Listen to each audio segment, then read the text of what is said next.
All right, hello everyone. Welcome back to Physical Geology 1403. Today we are talking about Lecture 7. We are learning about metamorphism and metamorphic rock, the third type of rock. But we are also having our Exam 1 review, as I warned you we would be doing over the last several lectures. We would be doing that today. I don't believe I received any specific questions for the exam review from my online students. I'll check my email again before we begin the review. But I am going through and answering their questions on GoReact anyway, as you post them, as quickly as I can. I'm teaching 5 classes right now, so any chance I get to grade, I do it. It goes a little slower because I'm an army of one. I apologize for that. Let's see, what else? I'll tell you more about the exam once we start the review. Do you guys have any questions about anything we talked about on Monday or about science in general?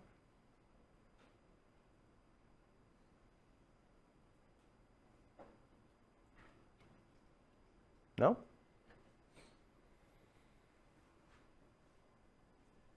Should we start off with a fun science fact? Do you want one that has like nothing to do with geology or something that has to do with more with geology? Which one's funnier? Both? Which one's funnier? I don't know that either of them are necessarily funny. No, I said funny, like more interesting. Oh, more interesting? Oh, goodness. I'm not the judge of that. I heard both. All right, let's do both. First up, let's see. You know the terms carnivore and herbivore? What does herbivore mean? Eats plants only. And carnivore? Eats meat only. Except it's so rare in nature to find something that fits neatly into the little bins we make for it. Nothing in nature knows that we call it an herbivore. Nothing in nature knows that we call it a carnivore. Grizzly bears. Herbivore or carnivore? And yet you would typically think of them as a carnivore, but we know they eat berries and sage grass and things like that, right? Horses, herbivore or carnivore? Huh? Herbivore? Not entirely. We like to call them herbivores. They eat baby chickens all the time. All the time horses will opportunistically eat smaller animals. They need protein just like everything else. However, a lot of these herbivores that opportunistically eat meat, chipmunks and squirrels will also do the same thing. If you ever see a chipmunk or a squirrel next to some roadkill on the road, it's not mourning its dead brother and it's opportunistically eating meat. Okay? Why don't they eat meat all the time? Why do we bin things into these herbivore and carnivore class? It has less to do with their steady diet, their 100% diet, and more to do with their teeth. Something that you will talk about in 1404 is tooth structure and the evolution of teeth. But tooth structure and bite force are a major factor in the sort of food that you can eat. So the things that we typically refer to as herbivores have very weak front tooth bite force, because they're mostly just snipping off plants, okay? But they have very strong back tooth grinding force for grinding those plants up, all that fibrous material. The animals that we typically call carnivores have a lot of front bite force for ripping and tearing, and very weak back tooth force because they don't need to chew so much. They usually just swallow down the meat whole. But that does not make them exclusive to their class. There are plenty of carnivores that eat plants whenever they can because they need it nutritionally. And there are plenty of herbivores that eat meat opportunistically because they still need that nutrition as well. Far more things fit in that omnivore category than we typically would consider. There's your first fun fact. Was that fun? Yeah? Okay, well, here's another one. There's an asteroid that is relatively close to Earth's orbit called Bennu. Any of you guys heard of Bennu? No? Bennu is an asteroid that has passed Earth closely in the past, and the last time it came near, we sent a probe to its surface. Now it's already gotten pretty far away. The next time it'll pass Earth close enough to be a threat will be 2182. You and I won't need to worry about that. Our great-great-grandchildren will. Hopefully they'll have figured out something to do by then. But it was such an awesome opportunity to collect a sample from what we call a carbonaceous asteroid. So you've got asteroids that are mostly made out of metal and asteroids that are mostly made out of rocky material. The rocky ones, we call those chondrites. Okay? And this one happened to be made out of a lot of carbon. We could tell by looking at the wavelengths of light that bounce off of it. Okay? A lot of carbon in this one. And carbonaceous asteroids make up, there's a whole bunch of them in our solar system, but most of them are too far away for us to get to conveniently. This one passed by. We had a great opportunity, so we sent a probe to collect a sample. That sample came back home. You know what we found on that sample? Like 14 different amino acids. And sugar. Ribose. Does the word ribose sound familiar to anyone? Huh? Ribonucleic acid. Huh? Deoxyribonucleic acid is DNA. Ribonucleic acid, RNA, is a virus. RNA and DNA share a lot of traits, chromosome pairs that have information. The difference is in a DNA, you have two ribose strings that attach them together. It allows them to store information in the form of these chromosome pairs. With an RNA, there's only one of these. It cannot lock that information in place. RNA in your body, do you know that your body is full of RNA? Your body uses RNA to transfer data. It sends messages. It cannot store data. It transfers a chemical message, an instruction somewhere in your body. Make this cell. This cell do this thing, right? DNA is how we store our genetic information. RNA is how that information is transported through our body to fulfill certain functions. When that RNA, I guess you could say for now, just the most simplistic version, when that RNA goes rampant and is not tied to the function of a particular body, it can become a sort of a viral strain. A viral strain is an RNA that has one mission: duplicate myself. And so it'll invade other cells, rip them apart from the inside, and make other versions of itself using the material of that cell. That's when you get a virus like a flu, that's what's happening inside your body. Your body is trying to fight it off. So the sample that came back from this asteroid was full of amino acids, which make chromosomes, okay, and ribose, sugar, which makes the backbone for DNA. It did not come back with DNA. It came back with every single ingredient you need to make DNA.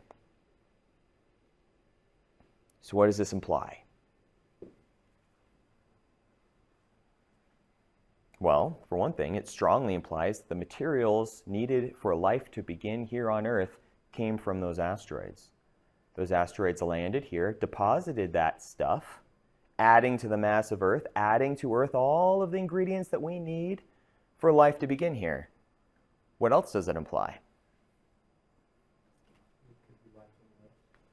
Even more strong evidence than ever.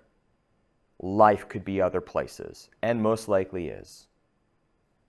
If it happened here, and we see this one asteroid, which is one of literally tens of thousands of other asteroids like it in our own solar system, that has all of this stuff on it, that stuff peppered every other planet in our solar system too. It peppered every moon in our solar system. What if it's not unique to even just our solar system? What if that stuff is common everywhere in the galaxy and the universe? The likelihood of life, DNA-based life maybe even, like us, being in so many other places is way stronger as a result of this evidence. Pretty cool, huh? I love talking about that. So which one was the most interesting? The geology one? Okay. The second one? Yeah. I appreciate that. I appreciate that. Okay, great. Any questions before we jump into today's subject, now that I've got our scientific juices flowing a little bit? Nothing? Okay. Describe what you see in this picture to me.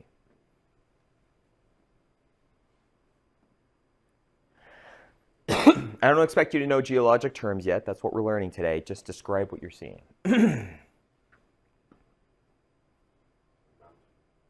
A mountain. Okay, so there's definitely some sort of cliff thing here. There's some water over here. It looks like it's pretty steeply dropping off to that, sure. What other observations do we have? We see layers. Do we agree that we're looking at layers here? Those distinct lines in the rock definitely appear to have that layered characteristic, especially like that which we saw in sedimentary rocks on Monday, right? What else?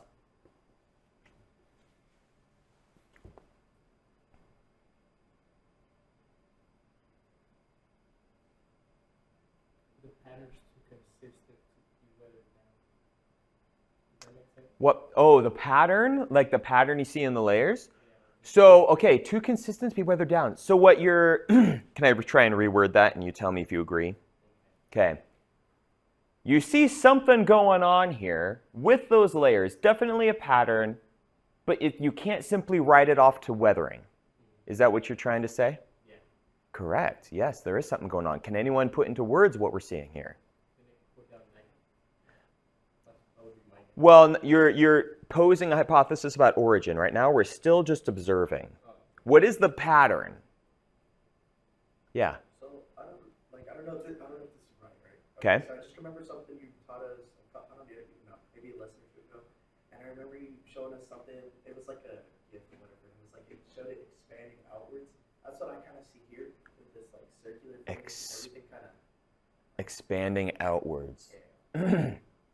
When we were talking about density of material as it expands and it heats up?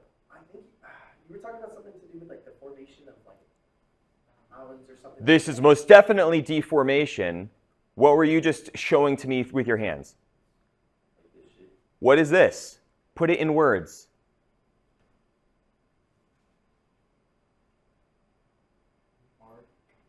Like an arc? Other words for that? Like you cannot go basic enough. Like as basic, don't be afraid of putting out kindergarten description words here. An upside down U. Half circle. What do we call a shape like this? If I were to take this piece of paper and bend it like that, what would you call that?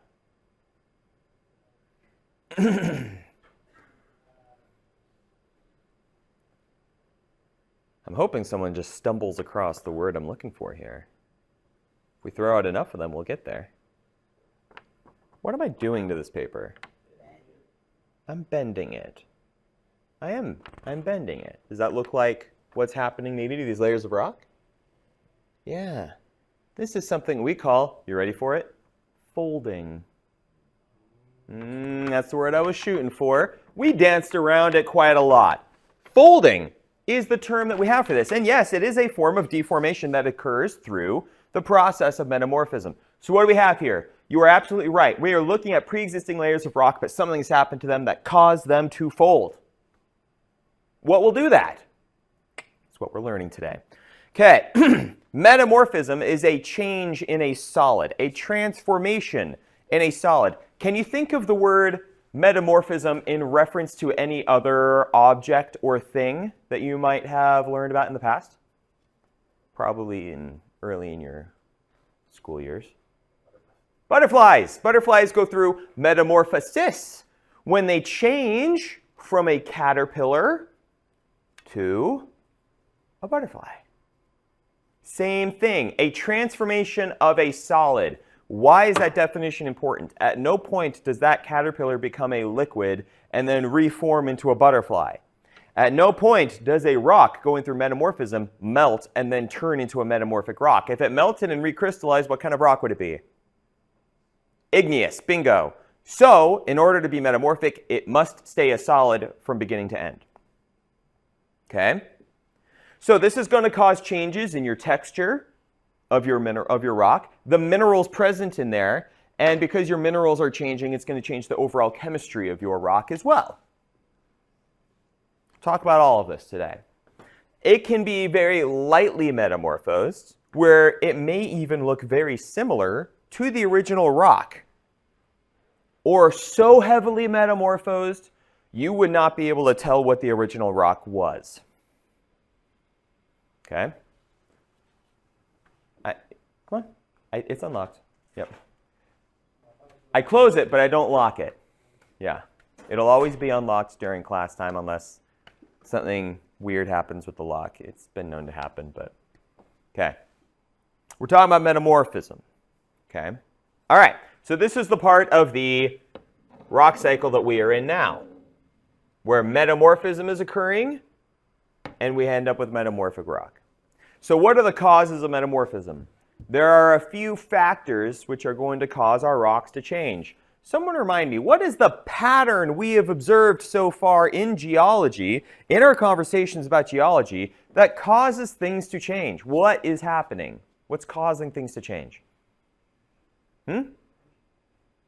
It most definitely has to do with energy, but I'm looking for a bit of a more broad answer here.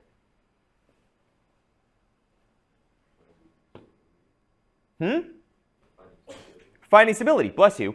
Finding stability. Why would you need to find stability? What is happening? Assuming that I am already in a stable condition, I am now changing. What has occurred to cause that change?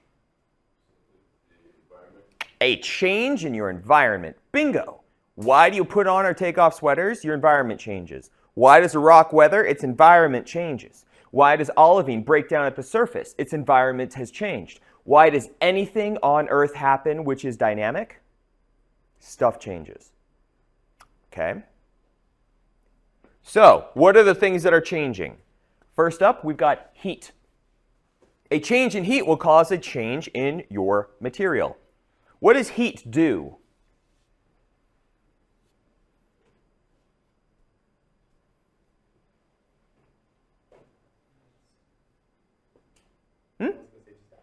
Exactly. Heat is a form of energy. You're adding energy to your substance. What's it going to do to the atoms in my substance? Yeah, it makes them vibrate faster. The faster they vibrate, the harder it is for them to maintain those bonds. Now, if you add too much heat, what will happen? It melts because your bonds straight up fall apart. But you add just enough heat, not to melt your substance, but that those vibrating atoms are a little more mobile. They're a little more willing to part from this bond here and attach to another bond over there. Because my environment is changing and my atoms have the energy to do so, they are going to change into a new, more stable condition. A new mineral, for example, that is more stable at those higher heat conditions. An example of this, clay. The secondary chemical weathering sedimentary sediment that we discussed last time, right? Clays, unstable at high heat, will often metamorphose into mica, which we learned about when we discussed minerals, okay? Muscovite mica, okay, typically. This is a metamorphic rock filled with little flakes of muscovite mica. Where would that have come from? This was most likely a clay-rich rock to begin with, possibly even a shale or a mudstone of some kind. And under high heat conditions, those clays metamorphose into micas because they are more stable at those temperatures. So where does this heat come from? There are a couple of places.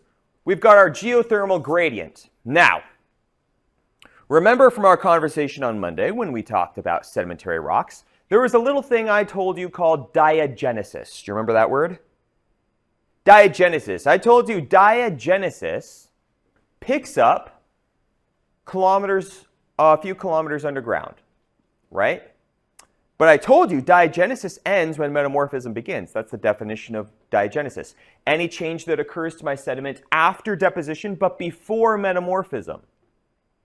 So if I were to tell you that well, hold on, before I get there, I need to confirm that you remember one piece of information. What was the heat range for diagenesis to occur? I gave you a range of heat within which diagenesis can happen. 150 to 200. Thank you, both of you. Well done. Great. I'm so proud of your notes. Well, good job, guys. Okay. 150 to 200 degrees Celsius. Now, here at the crust, or in the crust near the surface, the geothermal gradient increases by about 25 degrees Celsius per kilometer of depth. If diagenesis ends at 200 degrees Celsius, and my heat is increasing by 25 degrees Celsius per kilometer, how deep do I need to go before diagenesis will end and metamorphism begins under typical conditions? 8 what? 8 kilometers. I kind of gave it to you. But you know, that's the math. 200 divided by 25 is 8. Okay? At 8 kilometers of depth under normal conditions, which means there's nothing tectonic going on, just straight up burial deeper and deeper and deeper, you will reach the heat necessary for metamorphism to begin. Now, that's what happens if things are just getting buried, like out here in a basin, okay? Once you get buried deeper, deeper, deeper, deeper, you're going to get hot enough that you can start getting metamorphosed. What about under other conditions? For example, subduction. Remember, subduction is one plate subducting, getting shoved under another thicker, less dense plate, like an ocean plate under a continental plate. Right here, this zone of friction between those two plates is going to generate enough heat that we will end up with some metamorphism there. Okay? Burial is what happens out here in places like where we are right now, where it's just been layer upon layer upon layer upon layer upon layer upon layer upon layer of sedimentary rock for millions of years, burying deeper and deeper and deeper and deeper, and the deep stuff starts to metamorphose when it gets deep enough. The third way, metamorphism through contact with rising magma. Remember when we talked about intrusive bodies? What is that magma doing on its way up to the surface?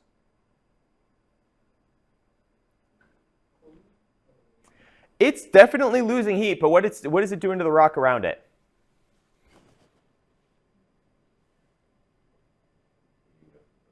Heating it up. The rock it comes into immediate contact with, it's melting. But what about the rock a little further away? That heat, as you just correctly pointed out, is being lost by the magma. Where is it going? It's radiating into the rock around it. So you're going to get a zone of metamorphism around these intrusive bodies as well. We'll talk more about that here in a bit. Some other things that can play a factor in addition to the heat. Fluids. When you introduce fluids to rock that is hot enough to get metamorphosed, you're going to end up with some different things. Also, if you remove fluids from rock that is getting metamorphosed, you're going to end up with some weird stuff. Okay? Examples of this happening near... you ever seen those documentaries about the bottom of the ocean, like on National Geographic or Animal Planet or something, where it's got like this, there's this chimney at the bottom of the ocean and it's spewing smoke out? Call them black smokers. Okay?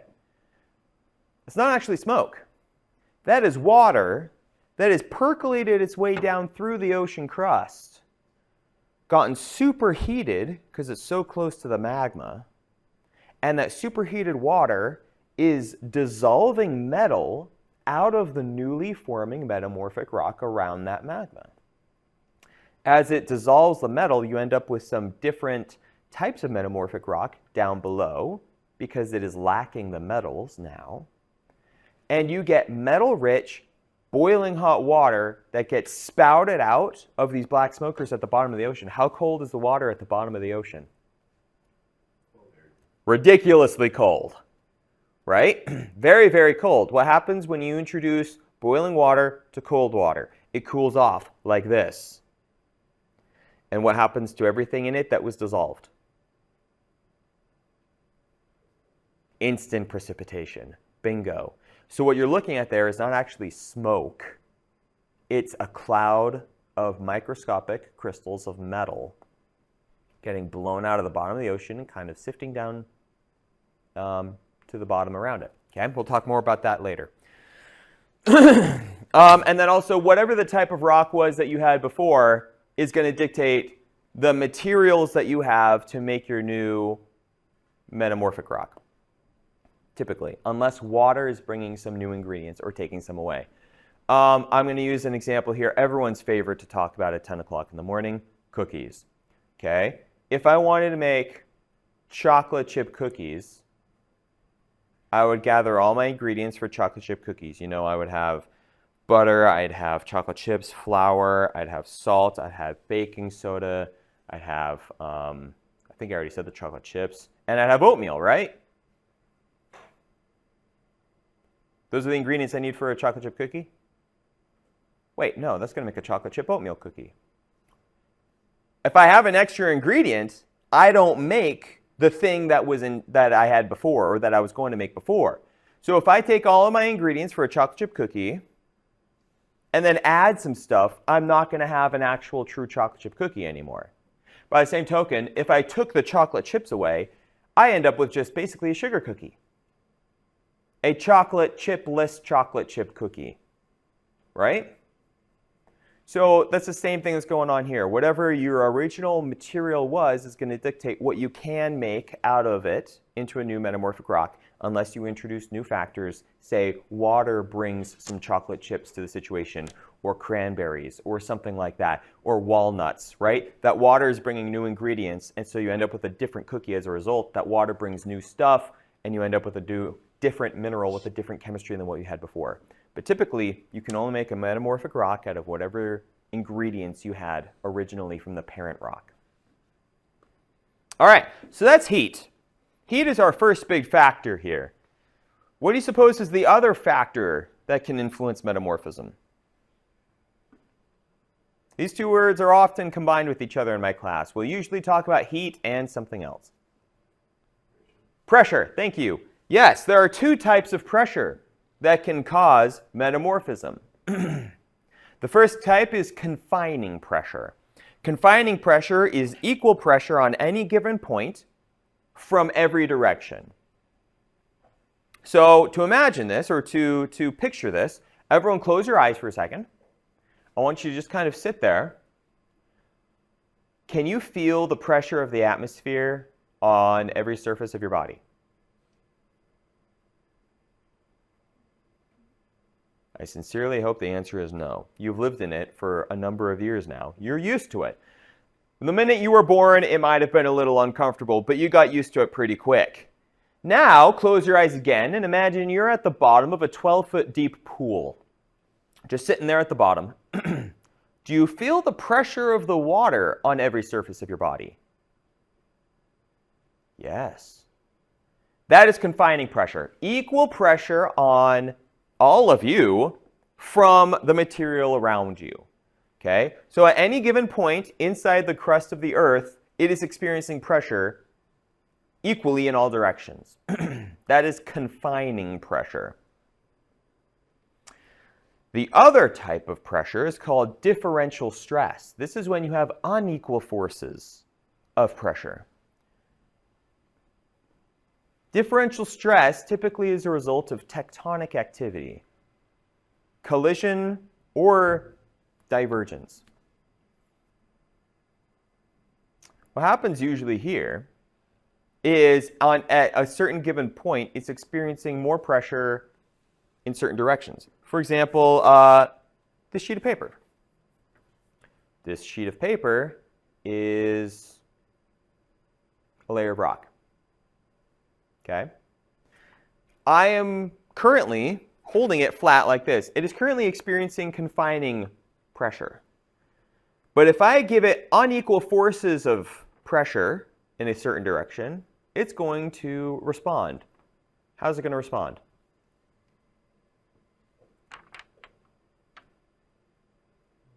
Does that look familiar to anyone?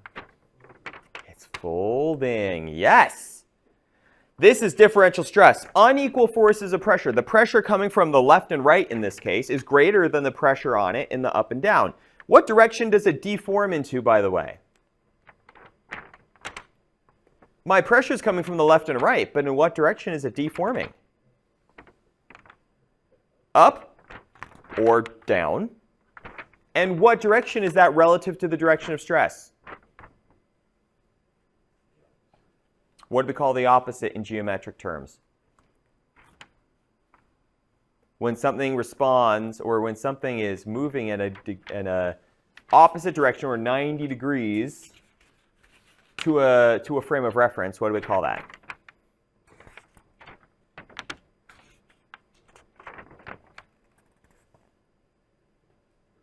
Perpendicular. Thank you. My material here is forming, changing, folding perpendicular to the direction of the stress I am applying. Okay? So those are your two types: confining pressure, differential stress. Here are some of the ways that rocks and layers of rock can respond to differential stress. Okay? You can get materials that simply squish, they flatten, okay, as a response to that stress. Can you see a pattern in this picture here? A pattern of the material in there?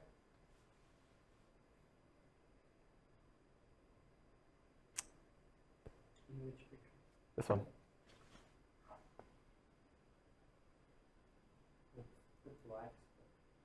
The black stuff, that's just microscopic crystals. Just focus on the big ones, the bigger grains you see here. What are they all doing?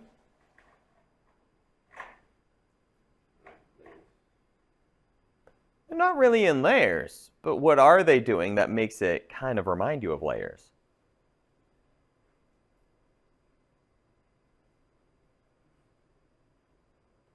The way they're stacked, right? Yeah, how are they stacked? On top of each other, flattened on top of each other. This is something that happens as a result of differential stress. Can I tell by looking at this what direction the stress came from?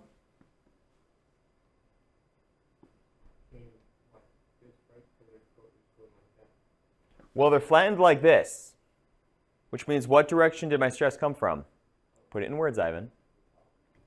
Top and bottom. How do I know that? Because they flattened or changed their direction perpendicular to the direction of the stress that I applied to make this happen, right? Think of Play-Doh. If I have a ball of Play-Doh in my hand and I apply pressure from the top and bottom, in which way is it going to reorient or shape itself? On the horizontal plane. I'm providing vertical pressure. It changes on the vertical plane. Flattens. Sorry, on the horizontal plane. It flattens on the horizontal plane, right? Okay. Now, this, I'm running out of good pens. I'm going to have to get some darker pens. This, I mean, might be hard to tell, but my layers of rock in this are doing something like that. Why? What are we seeing here? We are seeing multiple folding events. At some point, there was a series of folds that occurred in that layer of rock, making it do this. And then this whole area experienced an even larger folding event, which caused this folded layer to fold in on itself. It can get pretty convoluted, guys, trying to work all of this out. Metamorphic geology is probably the trickiest because you have to sort out all of this stuff. But it can also be really cool because it gives you really interesting information about the tectonic histories that happened over time. You figure out how to interpret this stuff, you can figure out how much energy was used to make it, how long ago that happened, how much heat and pressure was applied. Did this happen because these two continents ran into each other? Stuff like that. Okay, just another piece of the puzzle for putting together the history of our planet. This last example here, we've got some bedding planes. Remember, bedding planes are layers of sedimentary rock. Here are my 3 distinct bedding planes in this shale, separating these 4 layers of shale from each other. However, normally, my shale breaks along those bedding planes. There would be thin layers of breakage in the same direction as those bedding planes. But what do we see in this example? Yeah, these lines here are kind of giving you a clue, but you can clearly see there is a trend of breakage at an angle to those bedding planes. What might have caused that?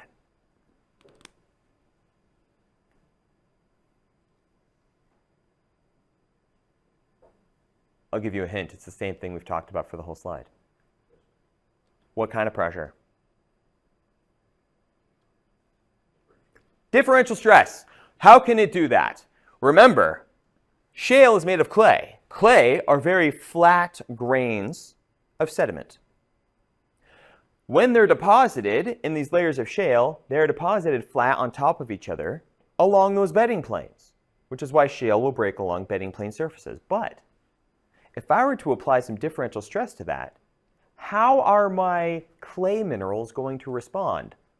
They are going to go perpendicular to the direction of stress that I'm applying to it. So even though my bedding planes are still present here, here, and here, my minerals themselves have reoriented perpendicular to the direction of stress. And that's why it's breaking off in that direction. We have a name for that. Foliation. Foliation is the name that we give to the texture of metamorphic rocks whose minerals have reoriented perpendicular to the direction of applied stress. So this leads us to talk about metamorphic textures. First up, we've got foliation, as we were just discussing. Sometimes when you are reading in other papers or in other textbooks, you'll see it referred to as rock cleavage. I really do not like that term because we've already learned about cleavage in the terms of minerals. I hate reusing terms. That just ends up confusing you guys. It's even confusing to me when I'm reading the paper and I'm not sure which type of cleavage they're talking about. Okay, so I prefer the term foliation for this occurrence. Okay,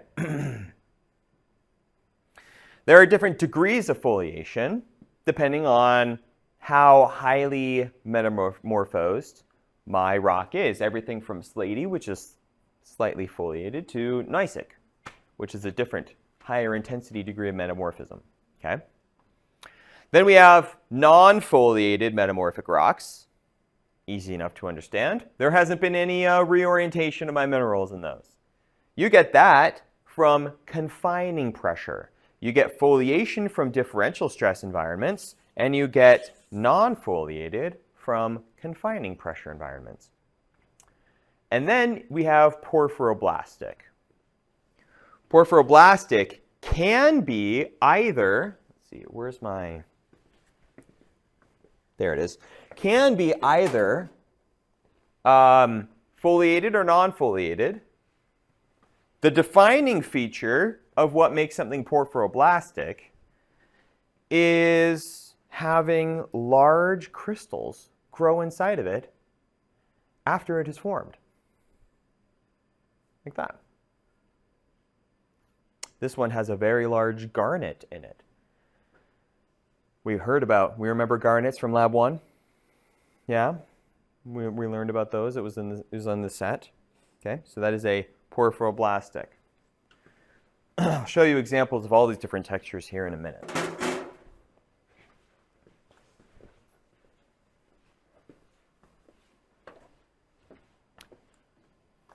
Foliation is the change in the orientation of minerals in your metamorphic rock to be perpendicular to the direction of differential stress. There are three ways that can happen. Rotation. So you take your mineral that is already existing there and you simply rotate it. Like the clays in those layers of shale I just showed you not long ago. Okay? Same mineral, same chemistry and everything. It rotates to be at an angle perpendicular to the direction of stress you're applying. Then there's recrystallization, which essentially means that the ions, the molecules in my mineral mobilize, shift, rebond, restructure themselves into a new mineral that is now at perpendicular to the applied stress. Okay? So you don't have the same mineral you had before. It kind of remakes itself into the shape and at an angle perpendicular to that stress. And then, of course, there's the squishing, flattening effect, like what we saw before. I have an example of that right here. This is that squished, flattened effect that you can get. I'll pass this around.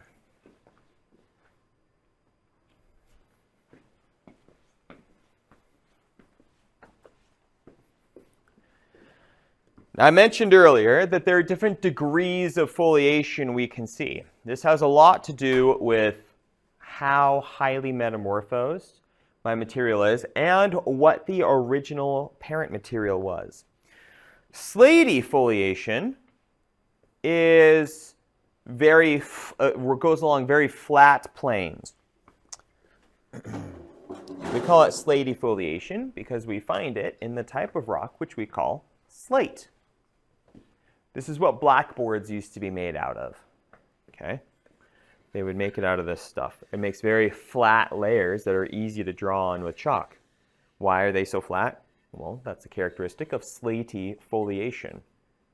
Very thin, flat layers, still mostly clay here, just reoriented to be at an angle perpendicular to the direction of stress that was applied.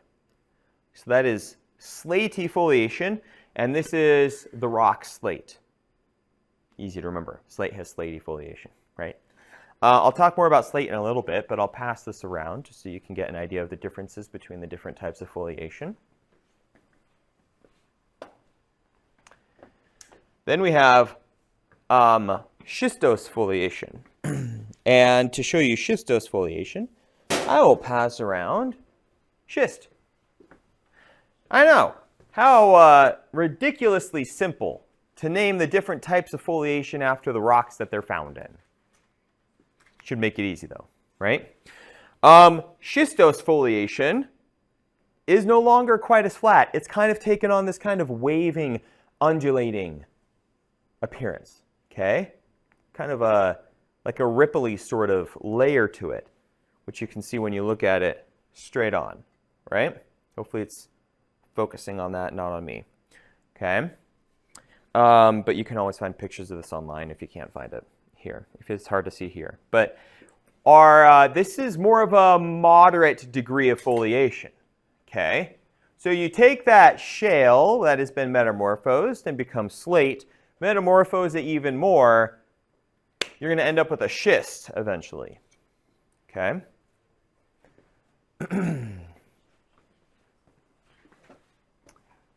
Camera, stay with me now. There we go.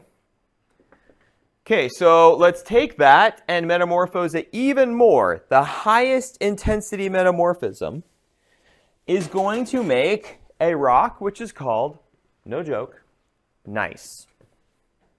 It is in fact a gneiss rock. Okay, gneissic foliation, that's G-N-E-I-S-S, okay, that's how you spell gneiss. Gneissic foliation no longer kind of has layers to it. What happens instead is my minerals have metamorphosed intensely enough that they make larger crystals, but it's under so much differential stress that my crystals kind of smear and stretch outward into sort of bands. And so you'll get this sort of rock. It'll look like this. Discontinuous layers, but they're not exactly layers because each one of those that kind of looks like a layer is its own crystal that has gotten stretched outward. Okay?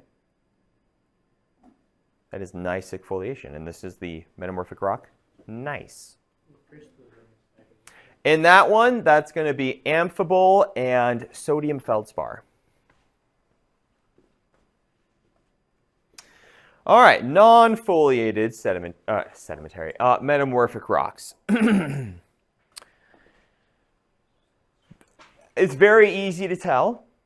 There is no foliation. So you'll look at a rock, say on your metamorphic rocks lab, and one of the questions is this rock foliated or not? If you do not see a planar arrangement of minerals, it is not foliated. It's that easy. You get this from confining pressure. My minerals have recrystallized, usually to be larger. But it does not come, second shelf if you want, or you can just leave them on this other table over here and we'll put them away. Yeah, it's just over there. You don't have to put them in front of you, just kind of off to the side. Yeah, just off to your left there. Yeah, sure. You can just leave them over there. People can take a look at them again if they want. I'm going to talk about those rocks more here in a minute. Anyway, so confining pressure causes non-foliated rocks, while differential stress causes the foliated ones. Porphyroblastic, like I said, you can get porphyroblastic foliated rocks like the one I just showed you. Here, I'll pass it around. This porphyroblastic rock with the big crystal in it, the big garnet in it, this is in a mica schist. I passed one of these around a minute ago, okay? But because it has this gigantic crystal in it, it is porphyroblastic. You could also say, so you could say this is a foliated porphyroblastic rock. You would still be correct. We just need to add in that porphyroblastic texture there to indicate, yeah, we're describing this as well, okay?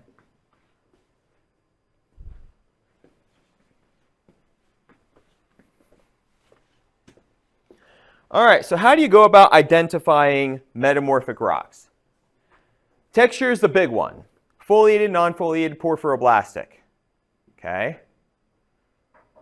Can you tell what the grain size is? Grain size is going to tell you approximately how metamorphosed it is. The smaller the grains typically means less foliation, like with that slate, lightly metamorphosed. The gneiss with big crystals, heavily metamorphosed. Okay. The composition. How would you be able to tell the composition of a rock?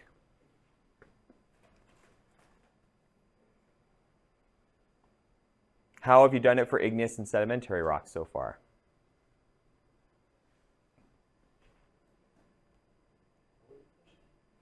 How would you be able to tell the composition of a rock?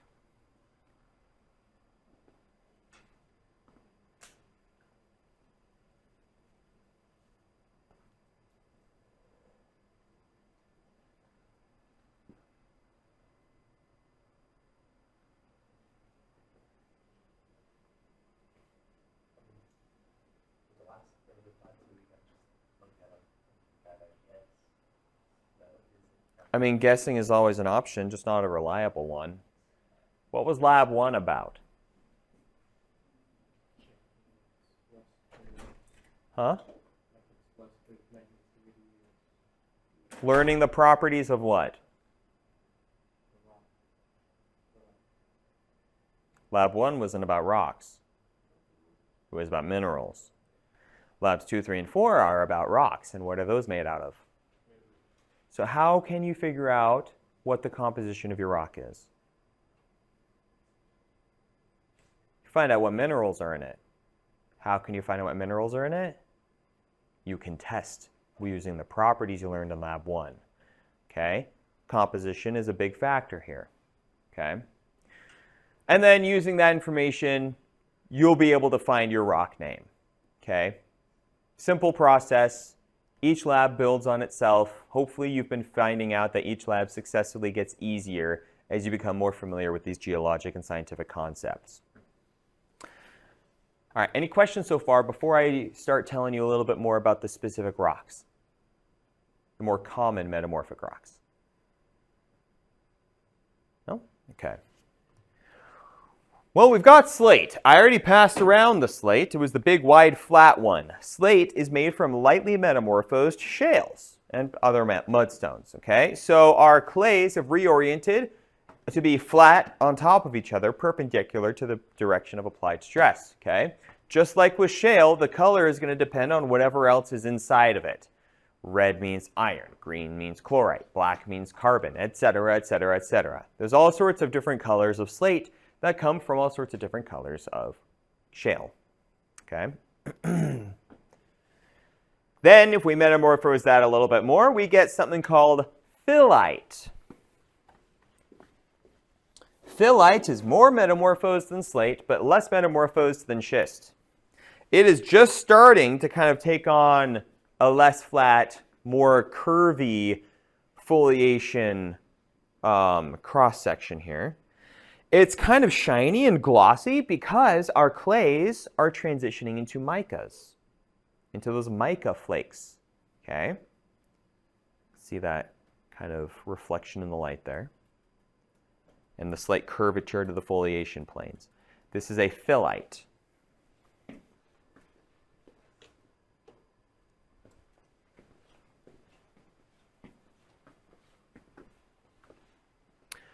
Then our kind of mid-grade metamorphism rock is generally represented by schist. I already passed around that schist sitting over there. Okay, that schist is a very common metamorphic rock. There are so many varieties of schist that the best way that we have to name them and differentiate them from each other is simply to name them based on whatever they are made out of. So for example, I would look at this and be like, okay, this is clearly a schist. What am I going to call it? It's got a whole bunch of muscovite mica in there, right? You can see that. All these little black dots you see in there are tiny little garnets. So I would look at this and I would say, this is a muscovite mica garnet schist. And every geologist in the world would know what I'm talking about and can imagine what I'm saying. That's our nomenclature method for schist because there are so many different varieties. It's just the easiest way to name them and tell them apart from each other. Okay? So I'll pass this around again so that you can look at it and think muscovite mica, garnet, schist. Okay? Mid-grade metamorphism. Take that phyllite, metamorphose it more, you'll get your schist. Then we've got that gneiss, which I passed around a minute ago. I'll grab that again. Gneiss is intense metamorphism. Take that schist, metamorphose it intensely, you'll get something like this. This particular gneiss, though, comes from a different type of rock. Remember how I said that foliation occurs as a result of the application of differential stress, and that differential stress causes my minerals to reorient perpendicular to that stress? Well, I can get something like this from something like that. See what I'm talking about? What happened to take this and turn it into that? All I have to do is apply heat and differential stress, and all of these minerals reorient and recrystallize into this. Do you see how they're essentially the same thing here? Same minerals, but very different orientation. This is, do you remember what this is? Who remembers what rock this is? I'll give you a hint, it's igneous. Intermediate composition. Phaneritic, huh? Diorite. Yes, this is diorite. This diorite, sodium feldspar, amphibole. You metamorphose it, and you're going to get that. Sodium amphibole, or sodium feldspar and amphibole. Just reoriented because of the differential stress. Okay? Power of metamorphism. Pass those around together so you can compare them.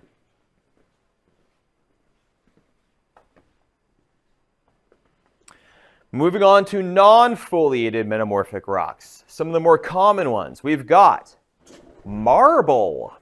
You guys have heard of marble before, right? Marble is a very common building material. Okay? It comes in so many different colors. It's very beautiful. It's also easy to shape. Why do you suppose it's so easy to shape?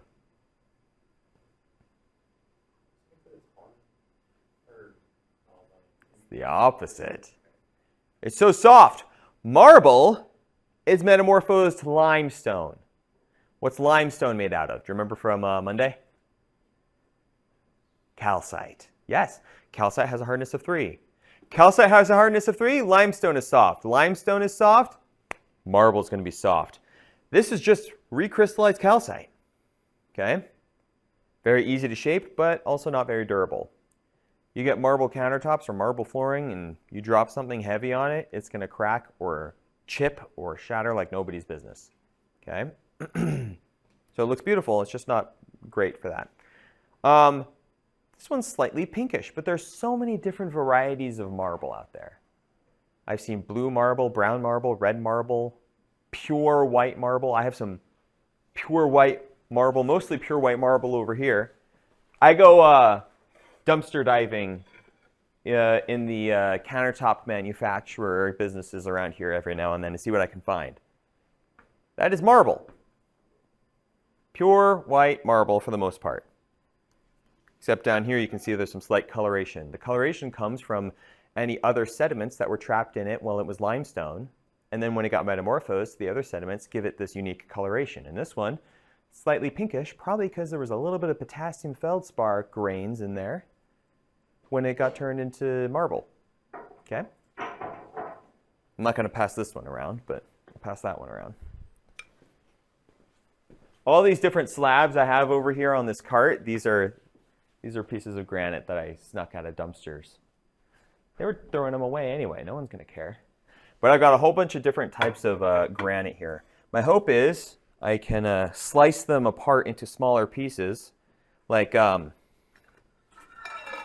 something like here to here, and I can have a display out in the hallway of a dozen different types of granite and what they're made out of and where they come from and stuff like that. I'm always looking for fun, kind of engaging displays to put in the hallway to make people stop and think, huh, that's cool. I didn't know that.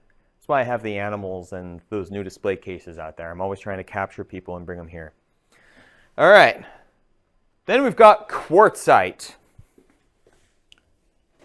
Quartzite is what happens when quartz sandstone gets metamorphosed and makes a non-foliated rock, okay?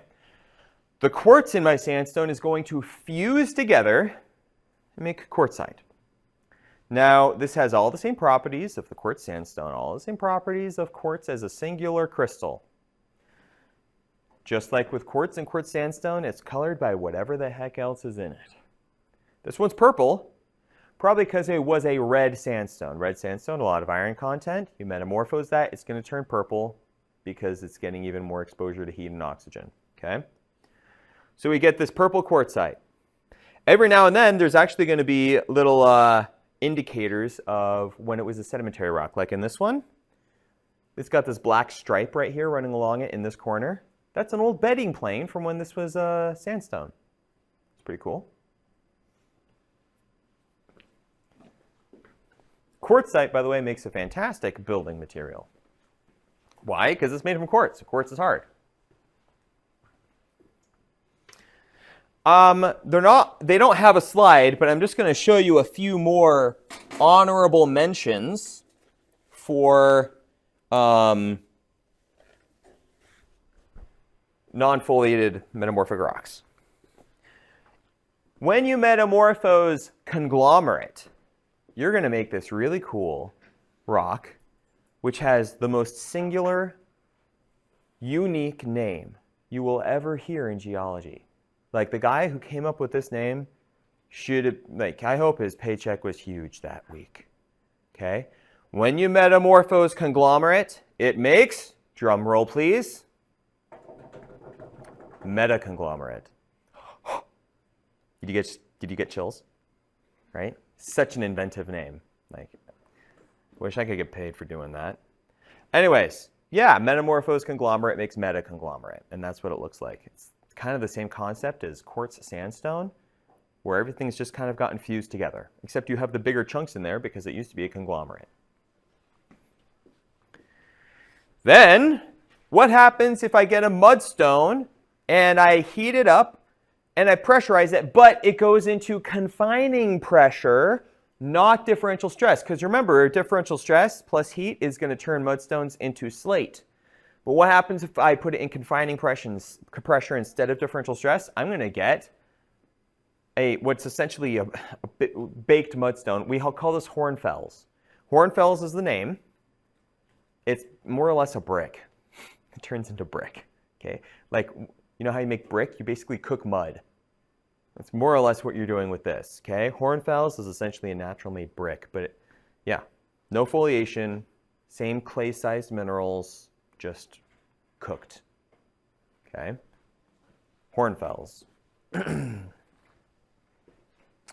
Then here's something really cool that can happen. What happens if I get magma making its way up through the surface and it comes up next to a layer of limestone, something very rich in calcite? Calcite's not a silicate. It's not exactly going to melt and make its way into that magma very easily. When that happens, you will get silicate minerals forming alongside recrystallizing calcite. It's a really weird circumstance. It makes a type of rock called a skarn, which is a combination of silicate minerals and calcite crystals that intergrow with each other. Very cool, pretty looking rock. It's kind of a unique, fun circumstance when that happens. There are, you remember what I taught you about volcanoes? You remember how I told you every magma is going to make silicate minerals? There is an exception. Because not all minerals are silicates, right? Like calcite's not a silicate. It's a carbonate.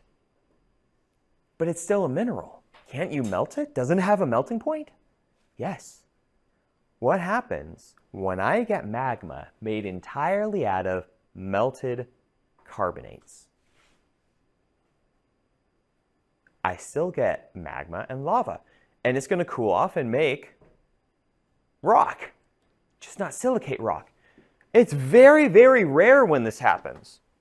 There is a volcano in Africa. I desperately wish I could go to it. But it's a legitimate volcano that is spitting out carbonate lava. It's very non-viscous. It's almost like water. As a matter of fact, it looks like mud. It looks like this volcano is spitting out mud. But it's just as hot as normal lava. If I were to go up to it, I'd light on fire before I could touch it, just like I would with normal lava.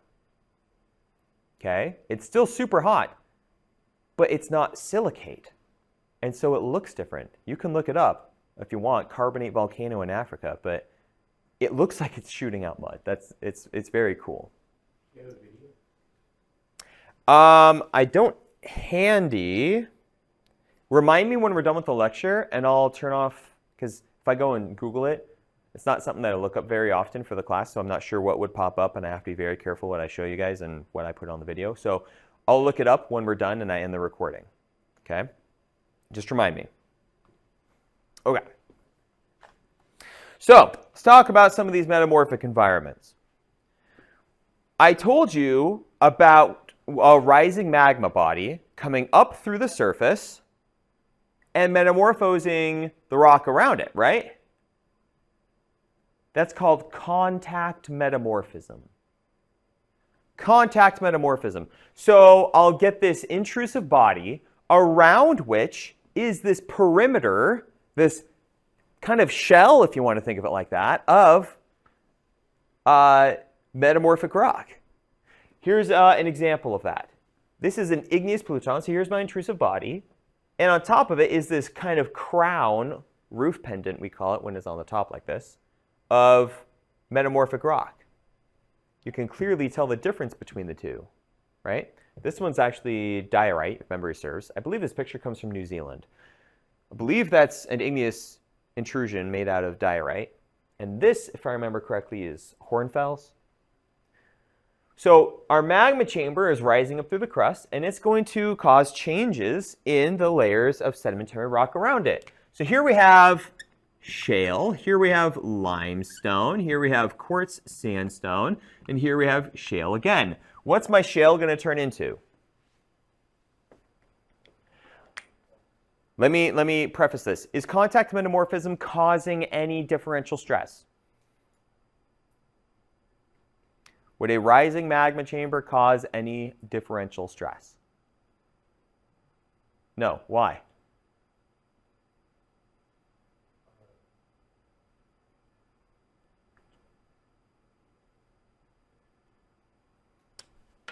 No, my lid.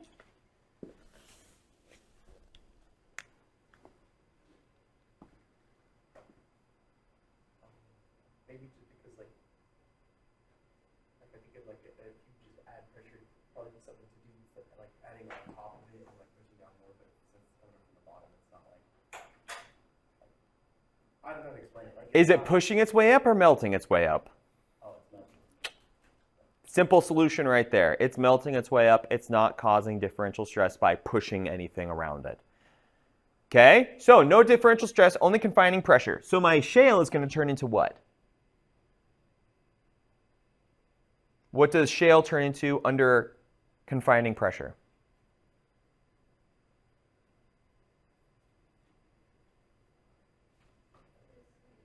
Huh? Slate is what it turns into under differential stress, which we don't have here. Huh? Hornfels. Shale will turn into hornfels under confining pressure and slate under differential stress. What about limestone? What will that become? Marble. My quartz sandstone, quartzite, and then this top layer of shale, hornfels again. And this is what my metamorphic areal, my kind of metamorphic shell around my igneous intrusion is going to look like from the outside. Okay, that's what it's going to do. Okay, then we have hydrothermal environments.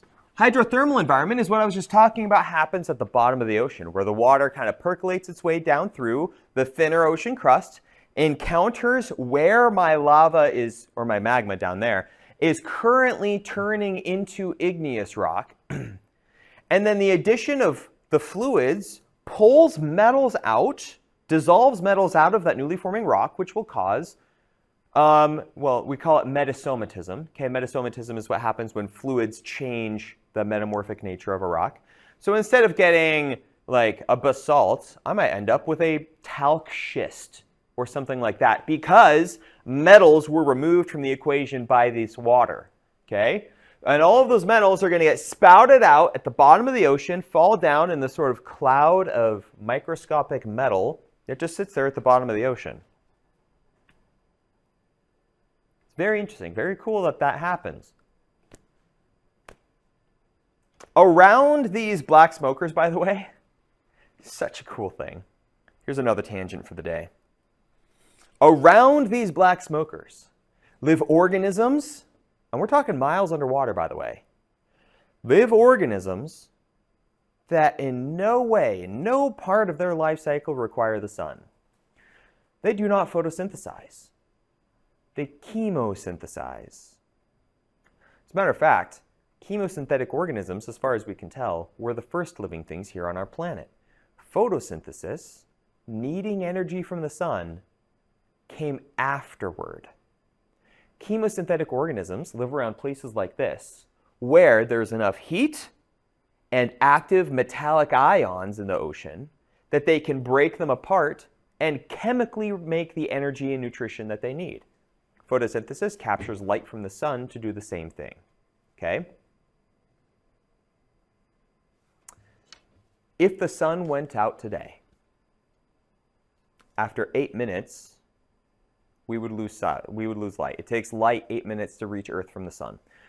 It goes out, 8 minutes later, all our light is gone. Earth immediately starts to freeze. Probably takes a day or two before things get really bad, because we still have residual heat on our planet, but it gradually starts leaking away into space. Probably after a week, Earth is frozen solid on the surface. Maybe not every place, but most places. Give it a month, everything on the surface is dead. Not these guys, though. Guys that live around these, chemosynthetic, they didn't even care about the sun in the first place. If they had a brain, if they were capable of thinking, having the sun exist or not would not make a difference to them. The sun would go out and they would keep on living. They've been doing that for billions of years. And one day, if Earth ever became a snowball, they would keep on doing it. Which is really cool, but also, for another reason, really cool. If these guys can survive at the bottom of the ocean independent of the sun, what does that mean for the possibility of life in other places? It can exist without a sun. Exactly. Exactly. What about underneath 15 miles of ice on Europa? Or Titan? Or Enceladus? Moons of Jupiter and Saturn covered in ice, but what we know have liquid water underneath of that ice around a semi-molten core. Liquid water around a heat source is exactly what we have right here. And gosh, at the beginning of today's discussion, we talked about how the ingredients for life are floating around on asteroids that slam into these moons and planets all the time. My friends, the possibilities are huge. And I'm so excited to possibly find out. There's actually late last year, they launched a mission called the Europa Clipper. Its mission is to do a flyby. It's actually going to do 50 close-range flybys of Europa in 2031. It's on its way out there right now. It's going to fly around the moon of Europa 50 times, capturing as close pictures as we can possibly get without causing it to crash. It's going to be only a few miles above the surface, capturing high-resolution images of Europa to try and get us some information. Because all we can see of Europa right now is it is an ice moon with an atmosphere, a light atmosphere, not one you and I could breathe. It's mostly methane and ammonia and things like that. But that's stuff that life can live in. We know that, okay? And it's covered in these crisscrossing canyon sort of things that we don't know what they are. And to make it even weirder, from what we can tell using our telescopes, the canyons are red on the inside. Or some other nearby color, reddish, purple, hard to tell at this distance, but it's an ice planet with cracks covering it, and the cracks are not ice colored on the inside. What's doing it? Some weird mineral buildup? Algae? We don't know. We're going to find out. In 5 years, yes. In 5 years, when it reaches there, captures all the pictures and starts sending them back, we could find out a lot more about our universe by studying Europa. Like I just said, Europa is one of the 3 most likely places in our solar system that life is most likely to survive because it has liquid water and heat sources under the surface. Okay. So that's hydrothermal. Then we've got burial. Burial is what happens when you get layer upon layer upon layer upon layer upon layer of sediment, shoving deeper and deeper into the ground until your deeper stuff gets buried deep enough that metamorphism kicks in. Okay, so this happens at subduction zones. This happens in basins like where we are. The sediment here is many kilometers thick, my friends. Metamorphism is happening under our feet right now. Okay, because of how thick the deposits of sediment here have become over so many years. Then we have regional metamorphism. Regional metamorphism is the most common because it covers entire regions. It's the most wide scale. This is often the result of convergence, tectonic convergence. So the Himalayan mountains, India running into Eurasia, making the Himalayan mountains are mostly metamorphic rock. Why? Because think about the incredible amounts of heat and pressure, differential stress, mind you, that is caused by 2 continents colliding with each other. Okay? That's how you get that. Then we can have fault zone metamorphism. Fault zone metamorphism is what happens when we have, remember, a fault is essentially a crack in the ground along which motion occurs. That motion is going to build up lots of stress. That stress is going to cause some metamorphism to happen. in a very tight, confined zone, but right there along where that fault is building up that stress, we will often. Okay, we lost the camera there for a second. I'm going to have to splice these two videos together later. Hello, right here. There we go. I'll have to splice these two videos together before I can post them for the online class. But we are picking up where we left off. Okay, so myelinites, fault zone metamorphism. There's also something really cool that happens when an asteroid or a meteorite hits the Earth. It hits with so much power, it instantly melts the section of crust that it impacted, but the amount of energy that's expended from that impact radiates outward, providing heat and pressure, not enough to melt around it. Just that bullseye in the middle gets melted, but the added heat and pressure causes flash metamorphism of the rock around the impact. Okay, we call those impactites. It's what happens when you get the shock of an impact from an asteroid or a meteorite. Okay, those impactites are a form of metamorphism as well. Basically, it's what happens when the amount of force provided by that impacting body basically turns that little piece of crust into conditions equivalent to the upper mantle for just a moment. Boom! And then it cools off very quickly. But for just a little bit, it was in near mantle conditions, causing it to flash metamorphose. Yeah? So then, I don't know if this is possible. Is there a way to like replicate that? Like to... Yeah, we can use engineering to make an impact equivalent to that. Expensive, but yeah, it's doable. I figured it probably would be like Yeah. any, like, Mostly what we do to study this is go to the places where there are impacts. The Odessa crater. How many of you have been out to the Odessa meteor crater? Not many of you? I have a piece of it right here. This is a piece of the Odessa meteorite. Have I passed this around before? No? Oh, I'll pass it around right now. I'm actually getting 10 different pieces of these from the county. They've been sitting in a safe at the county annex for about 40 years now.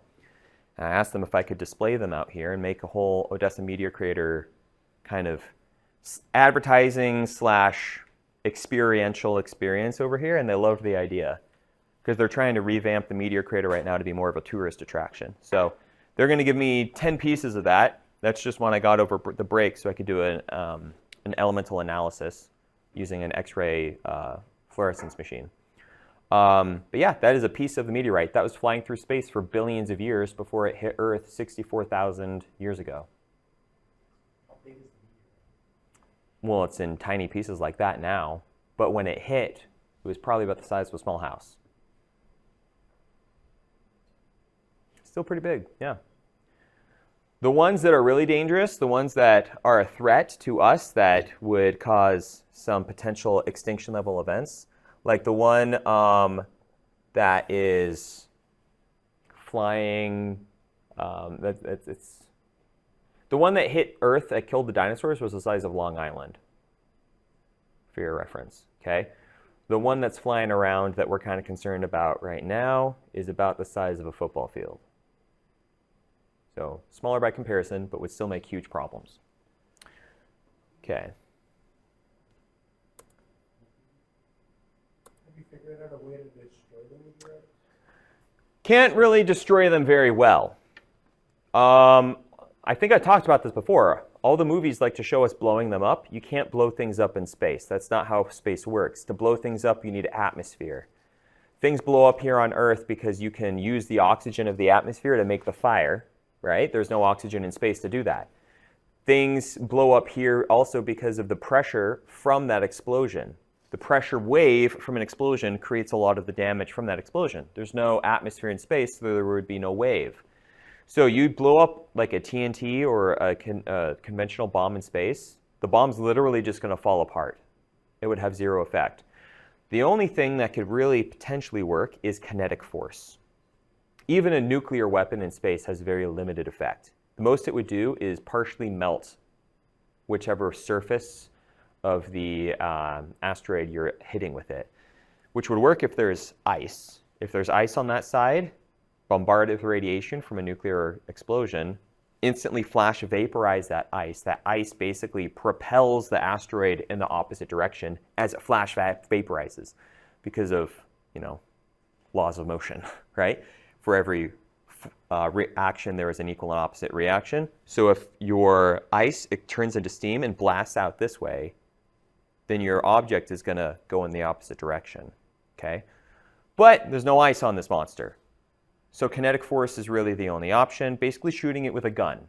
You put an object in space that has enough mass that when you propel it by basically spinning it around the Earth over and over and over again, basically stealing gravitational energy from the Earth to go faster and faster, and then you launch it at the thing at just the right angle so that the two orbits line up and it bounces that asteroid off into another orbit. That's the best shot. Okay?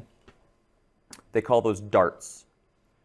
It's an experimental new technology. They've tested it on a smaller asteroid, and it worked. Now they're just working on the math to test it on a bigger one. Okay.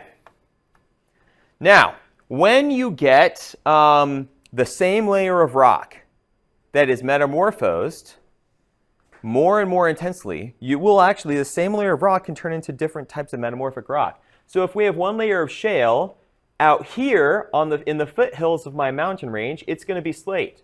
Deeper down underground, it's going to be phyllite. Even deeper down under here, it's going to be schist. And down here in the heart of where the strongest metamorphic forces are, it's going to be gneiss. The same layer of rock can turn into all of those depending on the metamorphic conditions. This is just kind of a graph, a diagram showing you the different minerals that can be found in different degrees of metamorphism. So you have low-grade metamorphism over here. It starts about 200 degrees Celsius. High-grade metamorphism goes at about 800 degrees Celsius, but you can also get some partial melting there depending on your minerals involved. Okay? And then the last cool thing I want to mention is what happens when I heat up a metamorphic rock, or a rock, to the point where it metamorphoses, it folds, it has foliation, it does all that stuff, but then I heat it up a little more. I melt a few of the minerals, not all of them, but just some of them. I'm going to get a metamorphic rock that is still metamorphically folded and has foliation, but some of the minerals have melted. Then when I cool it off, those minerals are going to turn into what? Let's say I melt quartz and feldspar, but my amphiboles, pyroxenes, things like that remain in a solid state because it's not hot enough to melt them. I'm going to have still metamorphically foliated and folded amphibole, but my quartz and feldspar is going to recrystallize into what? Igneous. And that gives me a migmatite. So you can clearly see the metamorphic folding here, right? And you can clearly see that all of these darker amphiboles are still foliated. They didn't change because of the application of heat. They have a high melting point. My feldspar and quartz, though, they definitely melted and then recrystallized into these random igneous crystals. So this is kind of a metamorphic igneous hybrid rock. We call it a migmatite. So what happens when you partially melt in this case, it was a gneiss.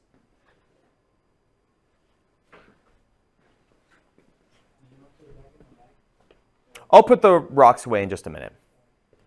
Any questions about metamorphic rocks?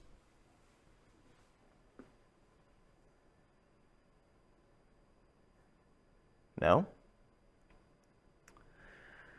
Okay. Well, let's take a few minutes here. I'm going to turn this off. Go ahead and go through your notes. And I want you to take the next couple of minutes to think about what questions you might have about the exam 1. This is your exam 1 review. So again, it's going to open today when we're done with the review session, and it will close on Sunday at midnight. Okay? So you'll have about 4 days to take it. Once you push start, a 500-minute timer begins. Do not close it. Okay? Do not leave it and come back. That timer continues. Okay? It always boggles my mind how people don't realize that. Okay? So I'm just warning you very strongly right now not to do that. Okay? This exam has 40 questions on it, I believe. 40 questions, 500 minutes. Should be plenty of time. And I guarantee not all of those are going to take the full amount of time. So it's like you get 12 and a half minutes per question. It takes you 5 seconds to answer a true-false, right? So you're going to end up with a lot more time on other questions, which is good because this is a mix of what I call the usual suspects. Okay, so true and false, short answer, multiple choice, ordering, matching, things like that. There's no other like weird type of questions in there. Okay, there's also no mineral or sample identification. That comes in an exam later. This won't have any of that. This is purely covering the content we discussed in Module 1, so lectures 1 through 7. Everything from day 1 to what we just talked about in metamorphism. Okay, so that's what's on this exam. Yes? I'm just confirming, right? To be able to use our notes, we have to make sure they're all uploaded, right? I would prefer that because that's how I ensure that you're following my rules, right?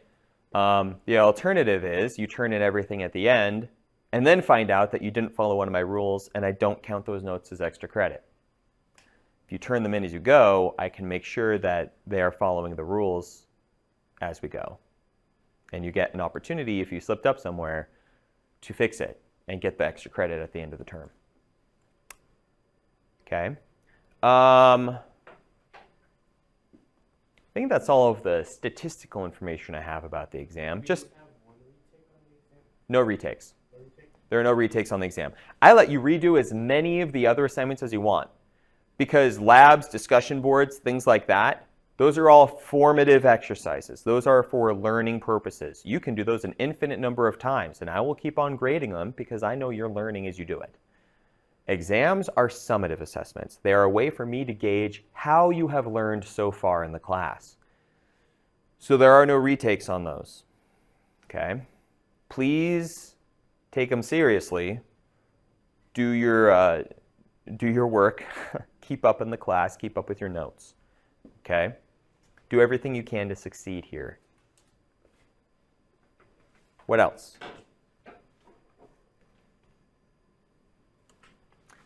I'm just going to check my email real quick, make sure that I didn't get any questions from students.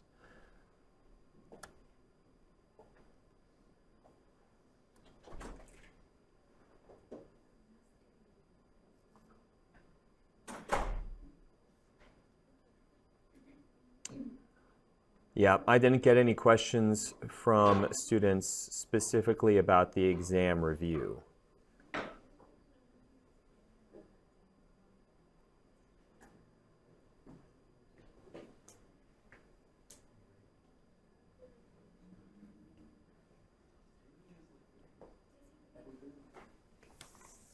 All right, so again, I would advise that right now you focus on going through your notes. A good rule of thumb here is if you go through your notes and you see something that you cannot explain to yourself, like, oh, I remember we talked about this, but I don't really remember what it is.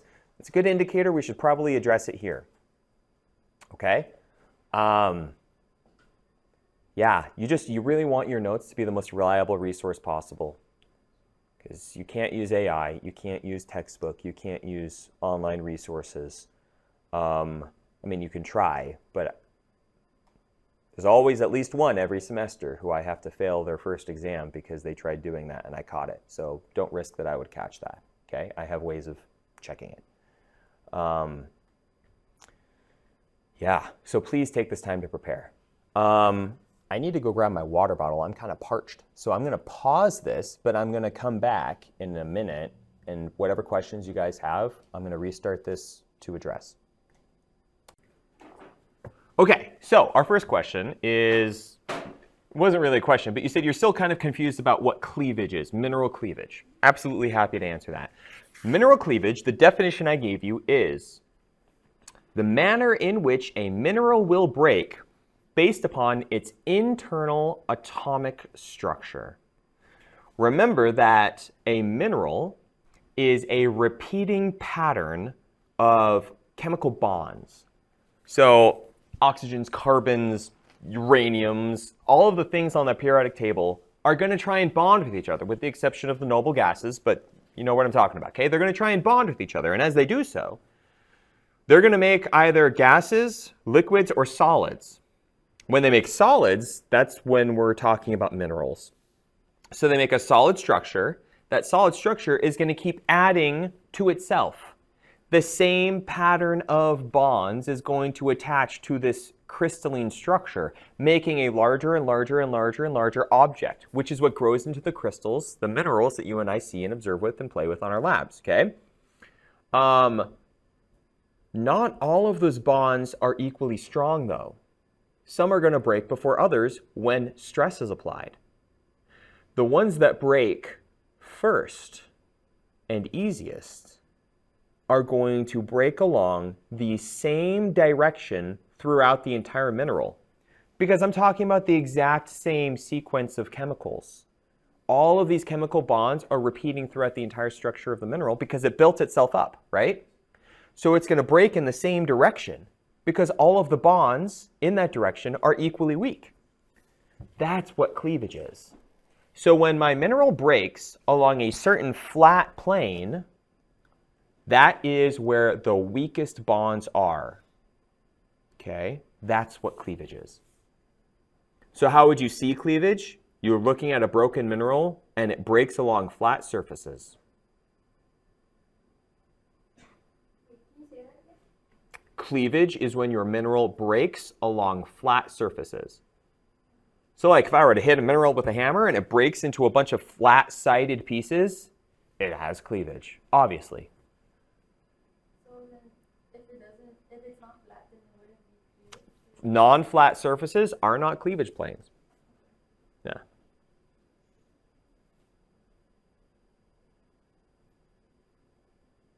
Great question.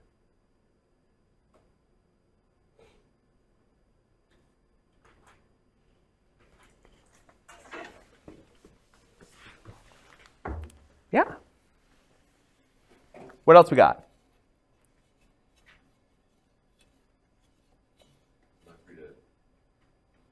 You don't have any questions? You ready for the exam? Okay. Yeah, you mean you're not one of my high school students, so you're free to go whenever you want. You have to install OmniLock. I'm sorry, what was that? You have to install OmniLock on the exam. I actually cannot use HonorLock because I teach this class for multiple schools in ECISD. So there's you guys, I've got OCA and OC Tech students that take my class.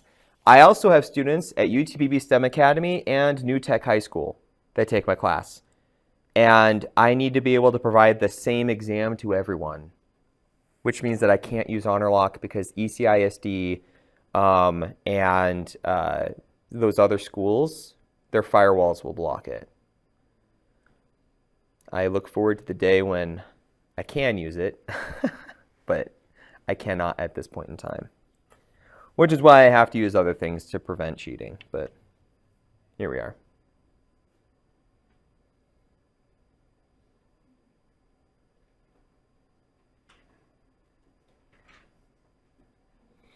I will also put this out there, and I know it sounds like I'm pre-accusing a lot of things, but just go with me because this sort of thing happens all the time. That's why I put all these warnings out there.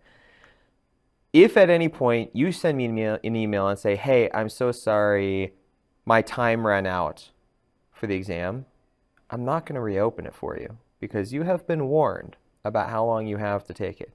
500 minutes is a heck of a long time. That's about 8 hours. If you email me and say, hey, my timer ran out before I could finish it, that tells me either you didn't listen to instructions, you started it and then left it planning to finish it later, which I'm telling you right now not to do, or you started it and then fell asleep because you started it probably at night, which is entirely your choice, but you need to set yourself up for success.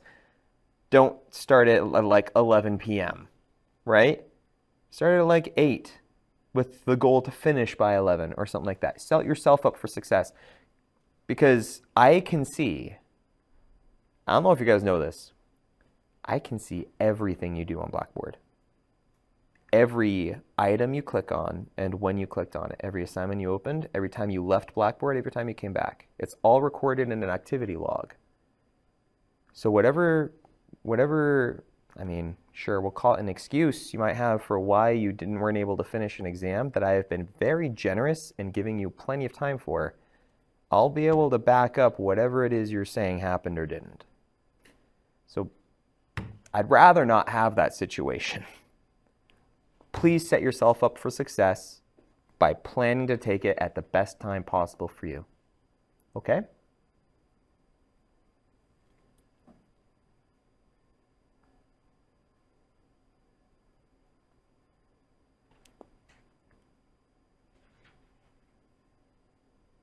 What other questions do we have?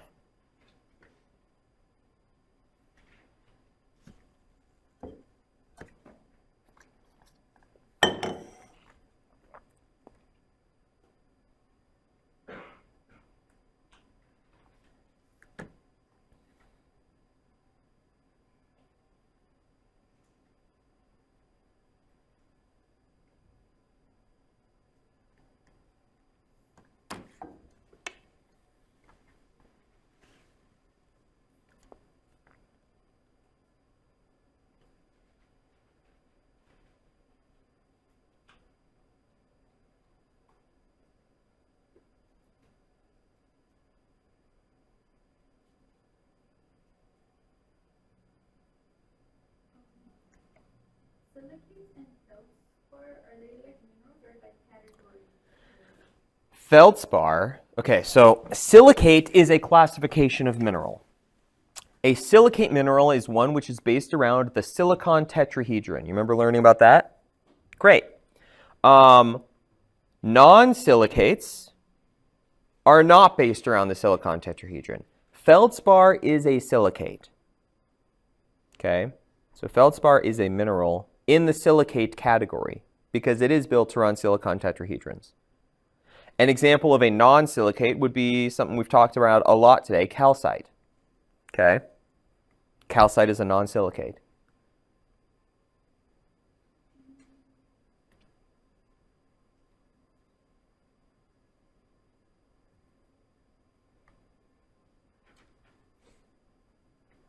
It's like a lot of minerals we would talk about, and a lot of them had like feldspar in them, so that would mean like it was just part of like it was another mineral.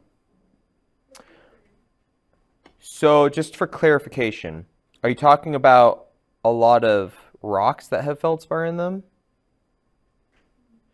If you tell me which lecture you're looking at your notes for, I can refine my answer a little better. Lecture 2, we were just talking about minerals. So I told you that there are several different types of feldspar. Is that what you're talking about? Okay, great. There's potassium feldspar and plagioclase feldspar. And on the lab, I refine those down a little bit more, but the two types of feldspar you need to know are potassium and plagioclase. The easiest way to tell the difference, do you guys remember the easiest way to tell the difference between potassium and plagioclase feldspar? There's something unique about plagioclase. Is this the one you said that tasted like salt? No. The one that tastes like salt is called halite, which tastes like salt because it is salt. There's something unique about plagioclase feldspar. Hydrochloric acid. No, it does not react to hydrochloric acid. Something about its cleavage planes. Both potassium and plagioclase feldspars share the same type of cleavage, two planes at about 90 degrees. But plagioclase cleavage planes, when you reflect them in the light, they have striations, the lines, the grooves running diagonally across the cleavage planes. That's the easiest way to tell the difference between the two. Which is good to know for at a later time, but again, there won't be any mineral or rock identification on this lab. This is all informational stuff that's going to be not on this lab, on this exam. It's all going to be informational. Things that we talk specifically about in lecture, not in lab, will be on this exam. Okay?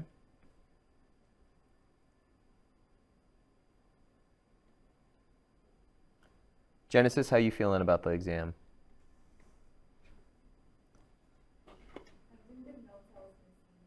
You were what? Doing the notes. Oh, from when you weren't here? All of my recordings are on the YouTube channel. So you can always go back and watch the recordings from those and make your notes on that. Do you have any questions about anything with the notes that you already have? No? Okay. Jose, how you feeling? Well, I think I should be good, hopefully. I mean, yeah, I hope so too. Right now is the time to make you more confident, so hope is less of a factor and confidence is, though. Do you have any questions that can make you feel more confident? I haven't found any yet. Okay. If I do, I'll let you know. Sure. Except after I open the exam, I will cease answering all content-related questions. Yes. So this exam review is the last opportunity before I open the exam to ask those questions. After everyone has taken the exam, I will be happy to have a conversation about some of the things we discussed on there, if you would like. But this is the last chance that you'll have to ask me questions before taking it. Valentine, how you doing? You think you're good, hopefully? Okay. Nathan? How you feeling? Just going back for 3 and 4. Sure, yeah. Keep on reviewing those notes. It's the best thing you can do right now. JP? Little nervous, but I think I'll be okay. I think all of you are probably going to be all right.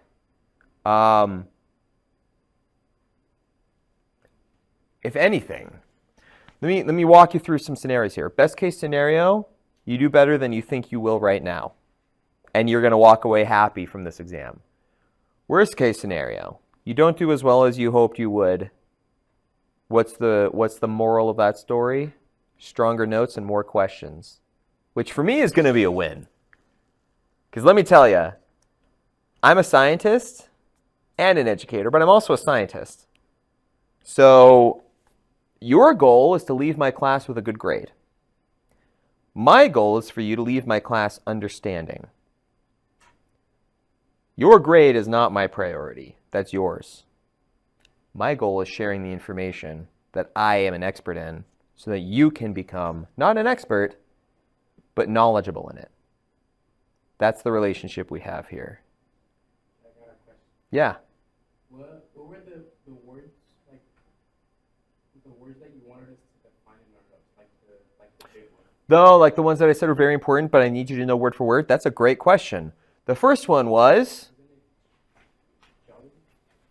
so the definition of geology, not so much. But the definition of a mineral, yes.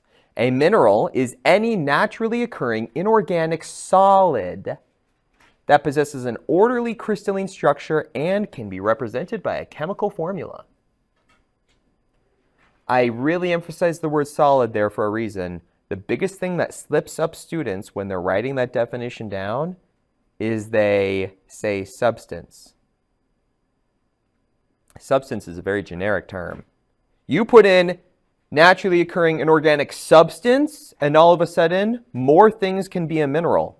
Technically, you could get water as a mineral. The solid, every single word in that definition is very important. Any naturally occurring inorganic solid that possesses an orderly crystalline structure and can be represented by a chemical formula. Okay? Solid. The other one was the principle of uniformitarianism. Anyone remember that one? What lecture was that? Lecture 1.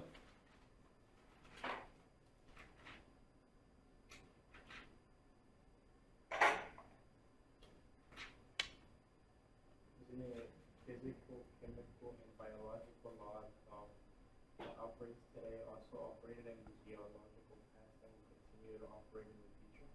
Yes, Physical, chemical, and biological laws that operate today also operated in the geologic past. And then I like to add my own little thing on the end of that, will continue to operate in the geologic future. Yes? The principle of uniformitarianism.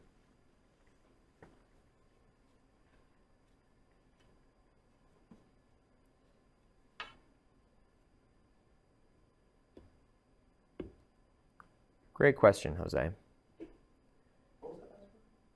Uniformitarianism? Yeah.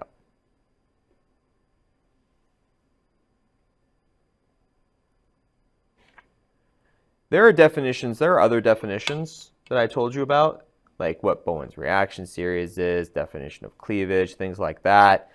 Those, as long as you get the general idea for what they mean, there's definitely some flexibility in there for what your explanation of it is. Uniformitarianism, definition of a mineral, those are things that are pretty hard line. You got to know it or have it written down word for word. Okay? On that note, there are going to be short answer questions on here. And so inevitably, I'm going to have students that say, hey, did I get half credit on this because it wasn't long enough or something like that? I'm just going to pre-answer that right now. No. I will never take points away because you gave me too short or too long an answer. What I care about most in those questions where you kind of fill in with your own words is you are expressing the concept. If you can express the concept for what X, Y, and Z are in 2 sentences, I will take it. If it takes you half a page to explain it, I'll take it.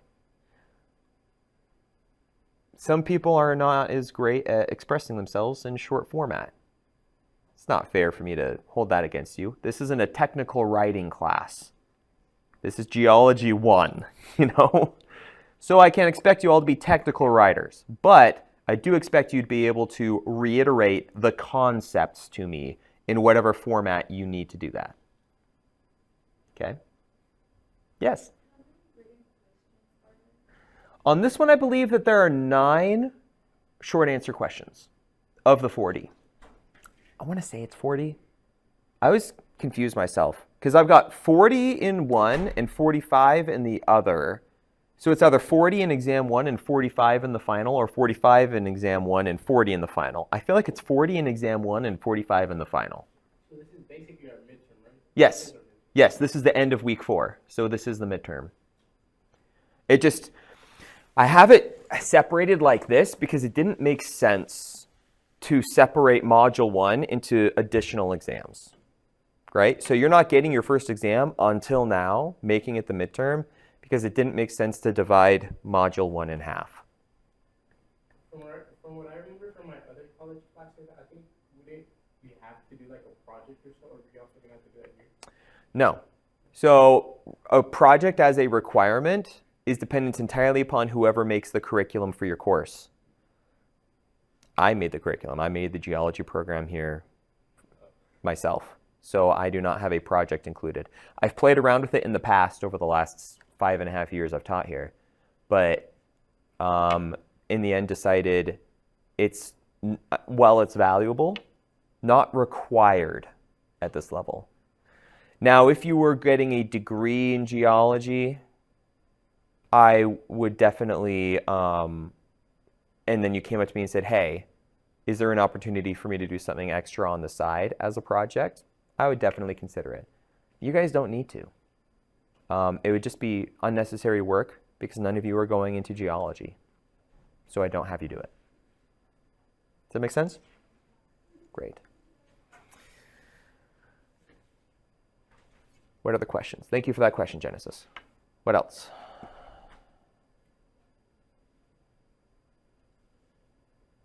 Ivan, how you feeling?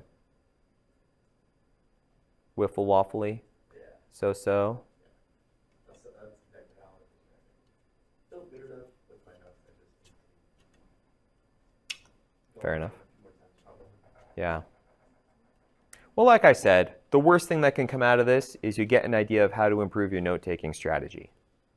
And if it turns out your note-taking strategy is perfectly adequate to get you through an exam, keep it going, baby. You know?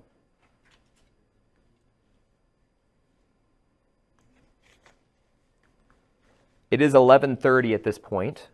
Would you like to keep the exam review going, or would you like to transition to lab time?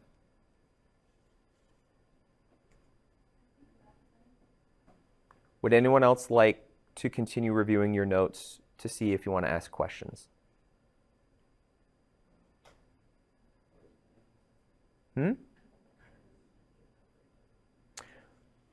we feeling moving into lab time? All right. So I will end the recording here. We will move into lab time, and I will open the exam 1. From this point forward, I will not answer any content-related questions to lab 1. I will answer format-related questions. If you're like, hey, how exactly do I answer this question? I don't get the way that it's structured. I'm happy to answer questions like that. But like if you're asking, hey, can you remind me what this definition is? I won't be doing anything like that, okay? From here on out, until everyone has taken the exam. All right. Online students, your exam is now open as well.